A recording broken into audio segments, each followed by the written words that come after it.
Belgian village centers about a typical marketplace and village square. On the stone streets, young folk with heavy wooden shoes join in a traditional and time-honored Flemish kiss dance.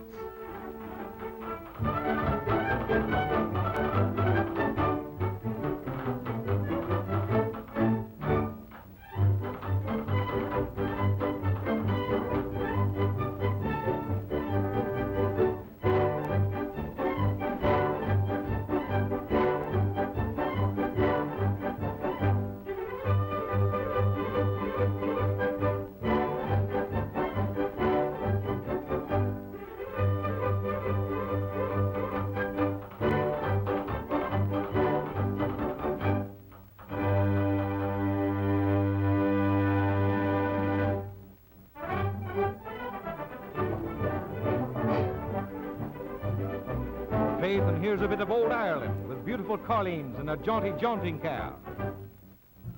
And here's the Tunisian village.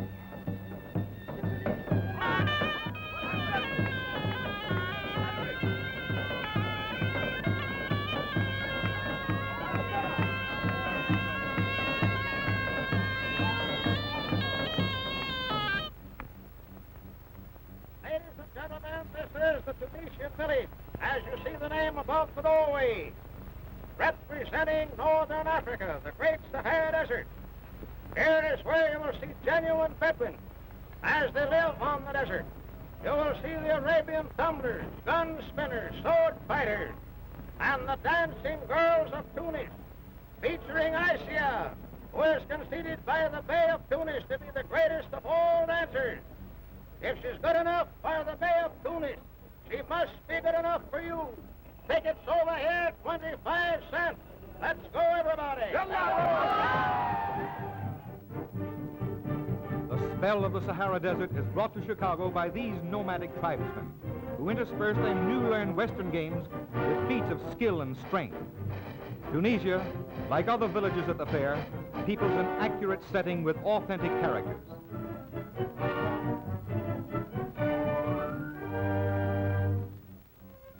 Mexican peons in the sun-baked haciendas transport us beyond the Rio Grande.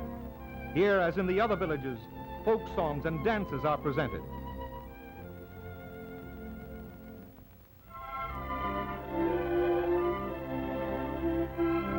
The land of dikes and windmills, canals and tulips is pictured in the Dutch village. These Hollanders are fond of water, in the proper place. Starched white caps and colorful costumes bespeak a festival day as the village folk portray the life of the Netherlands. Free entertainments jot the streets of the fair.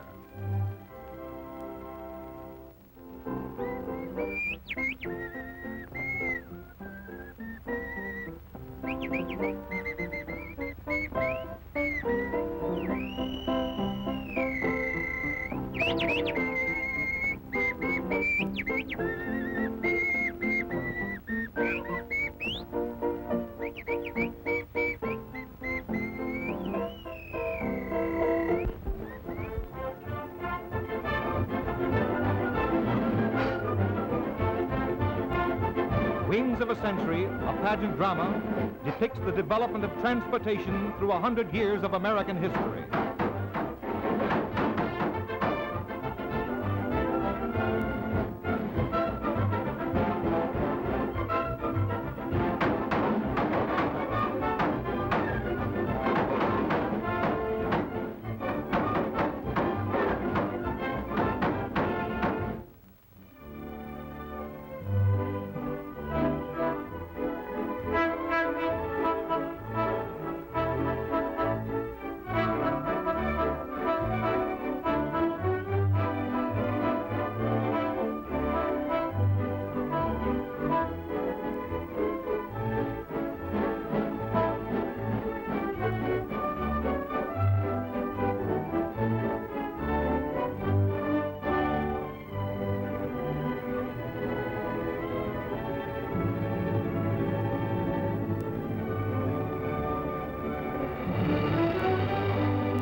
The century of progress is thrilling, with its endless new sights and new sounds, but it takes its toll in energy toward the end of the day.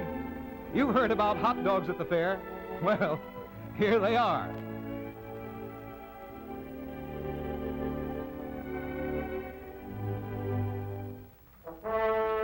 At night, the century of progress becomes a veritable fairyland of light and color.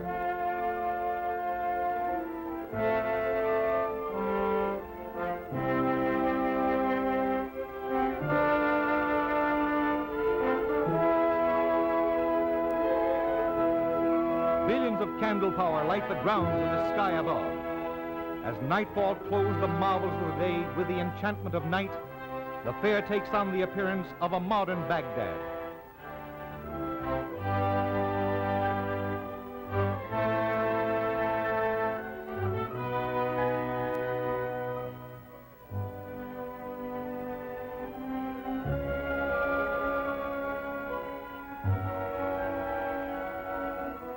On the Ford building alone, more lighting is used than illuminated the entire World's Fair of 1893. In this galaxy of huge structures and advanced ideas, the Ford Exposition stands out in bold relief.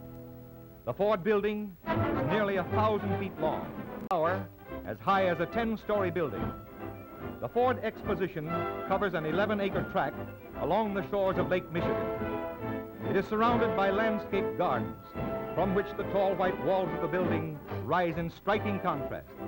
It can be seen from almost any point in the fairgrounds. Inside the gigantic rotunda, more than 60 antique vehicles brought from Henry Ford's own priceless collection at Dearborn tell the story of man's conquest for faster and more comfortable travel. An ancient chariot, the ox cart, the covered wagon, and early automobiles of many makes are there. The outer wall bears a series of gigantic photographic murals, 20 feet in height and 600 feet in length, depicting scenes from the Ford Rouge plant in Dearborn. Here are Edsel Ford and Henry Ford, two of the most interested visitors at the Ford Exposition.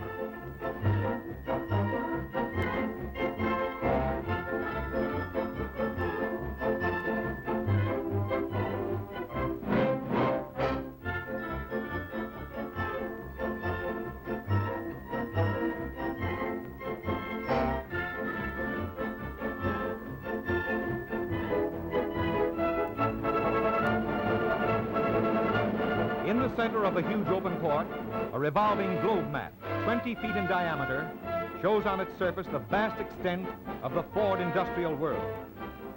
Henry Ford's conception of industry includes the basic operations of mine, farm, and forest. Diorama or sculpture pictures depict the basic elements used in the Ford B8. Much of the Ford Exposition is built about the methods of fabricating these basic elements and materials into finished Ford parts. The central theme of the exposition is, out of the earth comes the Ford car. This fact is stressed again and again throughout the exposition.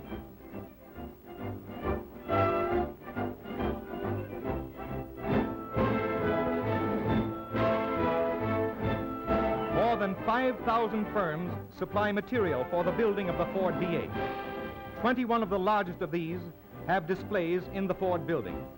The industrial wing, which houses the exhibits, together with many others prepared by the Ford Motor Company, is larger than 2 football fields laid end to end. The building of speedometers for the Ford B8 is shown. Exacting tests must be passed by each speedometer before it is accepted. Ford speedometers tell the truth. They are born honest.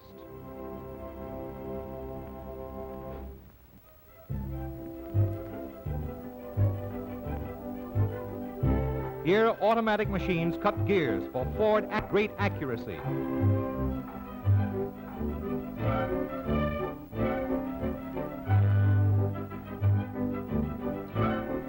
Even the gaskets for the Ford B8 must be carefully made to pass exacting tests for lasting qualities.